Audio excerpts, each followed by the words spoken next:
စတစ်ကော်လာကိုက်မယ်စတစ်ကော်လာကိုက်မယ်မမကက်ကလေးရစတစ်ကော်လာကလေးထုတ်ပြီးသားဆိုတော့ဒီကက်ကလေးတင်ပြီးတော့ကိုက်လိုက်မယ်နော်ဒါကလိုင်နာအထုနော်လိုင်နာအထုသုံးမယ်ယောက်ျားရှက်တွေဒီလက်ပလစ်တွေအပေါက်လက်ဖက်တွေဆိုလို့ရှိရင်လိုင်နာအထုသုံးမယ်နော်ပြီးရင်မမကဒီမှာစက်ခွန်လို့ရေးထားတယ်နော်ဖြန့်လိုက်လို့ရှိရင်စက်ခွန်ရှိတယ်နော်အဲ့ကနဲ့တင်ပြီးတော့ဆွဲမယ်နော်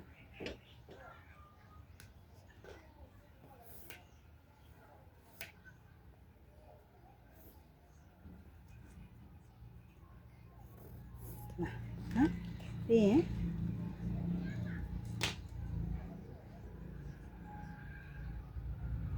ကော်လာလေးဆွဲမယ်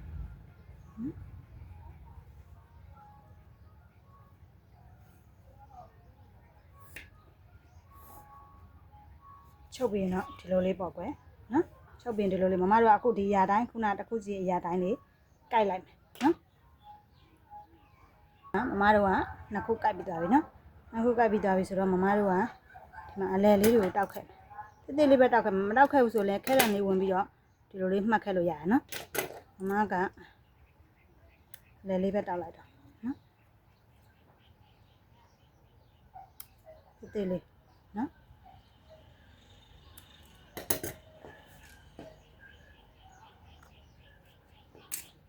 ပြီးလို့ရှိရင်ဒီမှာကော့ပါတယ်ဒီမှာပြောင်ပြောင်လေးရကော့ပါတယ်ပဲအဲ့ကော့ပါတဲ့ဘက်နဲ့အစရမှလာတဲ့ဘက်နဲ့တင်ပြီးတော့ကတ်မယ်နော်အစရမှလာတဲ့ဘက်နဲ့တင်ပြီးတော့ကတ်မယ်ဒါကိုလည်းတက်ကော့ပါတဲ့ဘက်နဲ့အစရမှလာတဲ့ဘောကိုတင်ပြီးတော့ကတ်မယ်ကတ်ပြီးတော့ပတ်လည်မှာချုပ်စာ3စိတ်စီချမ်းမယ်ပတ်လည်အကုန်ပတ်လည်နော်ဒီရဲ့ပတ်လည်မှာလည်းအကုန်ချုပ်စာ3စိတ်စီချမ်းမယ်နော်အဲ့ဒါကစတစ်ကော်လာအတွက်နော်စတစ်ကော်လာအတွက်ပြီးပြီချုပ်တဲ့ချိန်ကျရင်ဒီမှာအလဲလေးတောက်ခဲ့ရလေးကသူ့ဟာလေးနဲ့သူတွဲမိအောင်လို့တင်မိအောင်လို့တောက်ခဲ့တာနော်ပြီးရင်မမလက်ဖက်ကိုက်ပြန်မတို့ကလက်ဖက်ကိုက်မယ်လက်ဖက်ကိုက်တဲ့အတွက်ဒီမှာအောက်ခြေလေးကိုအရင်လေးညီအောင်လုပ်လိုက်သူ့ရဲ့လက်ဖက်ဒီလိုပတ်လည်က30ရှိတယ်ခောက်ကိုက်လိုက်တော့9လက်မနော်ဒီမှာမမခောက်ထားတယ်9လက်မသူ့ရဲ့အရှိဒီကနေဒီလိုလက်ဖက်အရှိက2လက်မကွယ်နော်ဒီကနေလဲ2လက်မကွယ်နော်ပြီးရင်နည်းလေးတားမယ်ပြီးရင်ဒါ9လက်မနော်9လက်မလေးနဲ့ပေါင်းခတ်မယ်ပြီးလို့ရှိရင်ဒီကအောက်ခြေထားမလားဒီကအောက်ခြေထားမလားချုပ်လို့ရှိရင်ဒီဘက်အောက်ခြေကဒီဘက်ထိပ်ပေါ့ဒီဘက်ကချုပ်တဲ့ဘက်နော်ဒီအပေါ်ကလက်ကြီးနဲ့တွဲချုပ်တဲ့ဘက်နော်အဲ့ဆိုလို့ရှိရင်ဒီအခြေကဒီလက်နဲ့တွဲချုပ်မဲ့အခြေက9လက်မအတိုင်းပဲနော်မမတို့ကဒီထိတ်ကလေးကမမတို့က2စိတ်လောက်ဆောင်းမယ်နော်2စိတ်လောက်ဆောင်းမယ်ပြီးရင်ဟိုဘက်က9လက်မနဲ့ဟိုလေးမြင်းဆောင်လေးဆက်နော်ပြီးရင်အဲ့ဒီအရာလေးတိုင်းကိုက်ရုံပဲနော်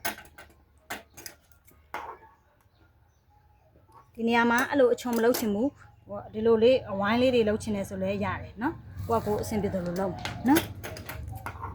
မမအချုံလေးတိုင်းပဲလုပ်ပြီးလို့ရှိရင်နောက်တစ်ခုကိုလည်းလက်ကဟိုဘက်ဒီဘက်2ခုလေအကြတော့နောက်ထပ်တစ်ခုကိုဒါလေးနဲ့ထပ်တင်ပြီးတော့ကိုက်လိုက်တော့မယ်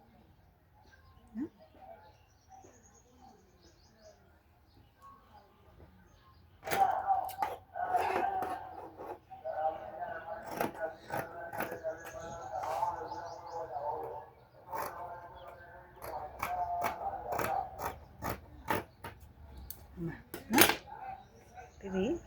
ဒါလေးတွေကိုလည်းအလဲတောက်ခဲ့လို့ရတယ်နော်လက်နဲ့တွဲရချိန်ကျရင်လက်ရဲ့အလဲလေးနဲ့နေရာလေးမမသွားအောင်ပေါ့နော်ပြီးလို့ရှိရင်ခုန17လိုပဲဒါလေးကိုလည်းကော်ပါတဲ့ဘက်နဲ့အင်ကြီးအစရမှလာနဲ့ကတ်မယ်နော်ကတ်မယ်ပြီးလို့ရှိရင်ပတ်လဲချုပ်စာ3စိတ်စီခြံပြီးတော့ကိုက်မယ်နော်ဒီဘက်ကိုလည်းအဲ့လိုတင်ပြီးတော့ချုပ်စာ3စိတ်စီကြံပြီးတော့ကိုက်မယ်နော်အဲ့ရကတ်ပြီးလို့ရှိရင်ဒါအစကတ်ပြီးထားလိုက်တော့ကတ်ပြီးတစ်ခုနောက်ထပ်အစမကတ်ဘဲနဲ့ဒီဟာမကတ်ဘူးအစကြီးတက်ဒီလိုနောက်ထပ်တစ်ခုတင်ညက်မယ်နော်ဒါကလည်းအဲ့ကြတော့ဒါကတ်ပြီးသားတစ်ခုအစတစ်ခုဆိုတော့2ခုဒီနောက်တစ်ခုတကဒါအစနဲ့ကပ်ပြီးသားတစ်ခုနောက်ထပ်အစကြီးတစ်ခုကတစ်ခုနော်နှစ်ခုလေးဆိုတော့4ခု ဒါလည်းအဲ့လိုပဲစတစ်အတွက်ကလည်းအဲ့လိုပဲဒီမှာအစနဲ့ကပ်ပြီးသားစတစ်ကတစ်ခုနော်စတစ်ကတစ်ခုနောက်ထပ်ဒါပတ်လေဒါရ3စိတ်ခြံပြီးသားမှာနော်ခြံပြီးမှဒီကပ်ပြီးသားတစ်ခုနောက်ထပ်ဒီကမကပ်ဖက်နဲ့အစကြီးဒီက3စိတ်လေးခြံပြီးသားဟာလေးကိုတင်ကိုက်ပြီးတော့နောက်ထပ်တစ်ခုနော်ဒါ2ခုနော်ဒီကော်လာအတွက်ကလည်းအဲ့လိုပဲဒါအစနဲ့ဒါကပ်ပြီးတော့တစ်ခုနောက်ထပ်မကတ်တဲ့ဟာတစ်ခု2ခုနော်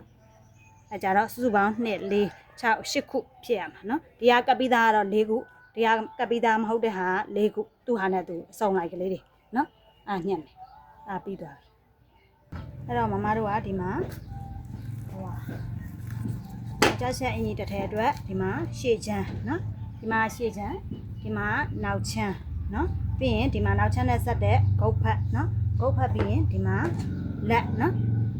လက်ပြီးလို့ရှိရင်ဒီမှာခုနကအိတ်ကက်နော်အိတ်ကက်ကနှစ်ဖက်ညှက်မှာနှစ်ဖက်ကြိုက်တဲ့လူကြနှစ်ဖက်တစ်ဖက်ကြိုက်တဲ့လူကြတစ်ဖက်တည်းပဲရတယ်နော်အိတ်ကက်ပြီးရင်ဒီမှာ